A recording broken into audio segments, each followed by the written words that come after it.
NDA government ఏదైతే మేనిఫెస్టోగా ఇచ్చిందో దానికి అనుగుణంగా గౌరవ ముఖ్యమంత్రి గారు రాగానే నా మొదటి ప్రాధాన్యత అని చెప్పేసి అని మెగా డీఎస్సీకి సంతకం పెడతాం. అలాగే అన్నా క్యాంటీన్ల పునరుద్ధరణ, అలాగే దాంతోపాటు ఏదైతే మొత్తం 5 కార్యక్రమాలు ఉన్నాయో ఆ 5 సంతకాలు పెడతాం అనేది చాలా హర్షణీయం. ఇచ్చిన మాట నిలబెట్టుకున్న ముఖ్యమంత్రి గారు భవిష్యత్తులో ఈ రాష్ట్రానికి ఎన్డీఏ సర్కారులో సూచనల మేరకు అలాగే వారి యొక్క సహకారంతో అద్భుతంగా ఈ రాష్ట్రాన్ని ప్రగతి పదంలోకి తీసుకెళ్ళడానికి అది ఒక తొలిమెట్టుగా నేను భావిస్తున్నాను. పేదవారికి అన్నం పెట్టవచ్చు, లేదు టిఫిన్ అవ్వచ్చు, ఏదైనా అంత తక్కువ ఖరీదులో దొరుకుతుందంటే డైరెక్ట్గా ప్రత్యక్షంగా సహాయం చేయడం అన్నది ఇది చాలా అద్భుతమైన కార్యక్రమం.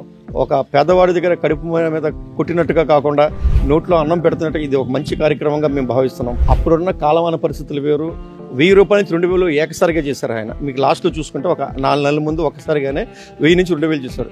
కానీ గత ముఖ్యమంత్రి గారు 2000 నుంచి 3000 రూపాయలు చేయడానికి సుమారుగా 5 సంవత్సరాలు పట్టింది. మనందరూ చూసిన విషయం.